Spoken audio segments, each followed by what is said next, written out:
সুন্দরবন রহস্য। বাঘ জলেও চলে, ডাঙায় চলে। গভীর জঙ্গলে বাঘ ঢুকে গেল। দেখো বন্ধুরা, দেখতে আপনাদের ভালোই লাগবে। সুন্দরবন এক রহস্য, যতটাই সুন্দর ততটাই ভয়ঙ্কর। টুরিস্টরা এই জায়গায় আসে। জোয়ারের জল শুকিয়ে গেছে, এখন ভাটা, তাই বাঘটা এই জায়গা দিয়ে পার হতে পারছে। যখন জল থাকবে তখন সাঁতরে পার হবে। খুব সুন্দর।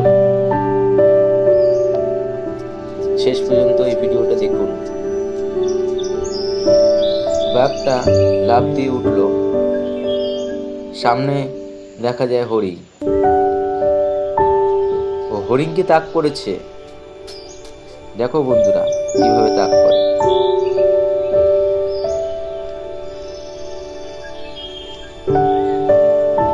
এই একপাল হরিণ কত না সুন্দর লাগছে, সুন্দরবনের ঐতিহ্যকে সৌন্দর্য করে তুলেছে। সুন্দরবনের এই ভিডিওটা আপনাদের কেমন লাগলো বন্ধুরা, আপনারা কমেন্ট করে জানাবেন আর লাইক করবেন, ভিডিও বানাতে আগ্রহী হব।